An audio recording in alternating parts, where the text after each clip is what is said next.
მნიშვნელოვანია პირდაპირ არის ჩამონათვალი კანონით თუ ვინ უნდა იყვნენ ეს პირები კრებსიტად ეს არიან წევრები მართველი რგოლების წარმომადგენლები ან შესაძლებელია რომ საერთოდ არ იყვნენ პარტიის წევრები ანუ პარტიული ბილეთი ჯიბეში არ ედოთ მაგრამ მათი საქმიანობით სრულად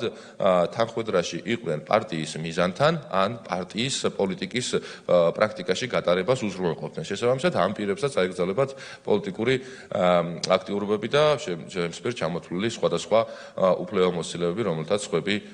სარგებლობენ თითოეულ შემთხვევაში საკონსტიტუციო სამართლოს შეუძლია რომ იმიჯელოს მიიღოს გადაწყვეტილება აკრძალვის და უფლებების შეზღუდვის თაობაზე ან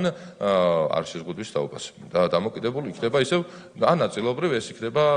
დამოკიდებული შეჯიბრებების პრინციპიდან გამომდინარე სასამართლო განხილვის პროცესზე მაგრამ ჩვენ რა თქმა უნდა გვაქვს ველოდინი რომ ჩვენს მიერ მომზადებული სარჩელი იმდენად არის გამტკიცებული მტკიცებულებებით იმდენად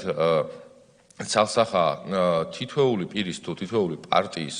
აფილირებული კოლექტიურ ნაცმოძრაობასთან და გაწევრებული კოლექტიურ ნაცმოძრაობაში რომ საკონსტიტუციო სასამართლო რა თქმა უნდა ალბათობის უმაღლესი ხარისხით მიიღებს დადებით გადაწყვეტილებას და სარჩელს დააკმაყოფილებს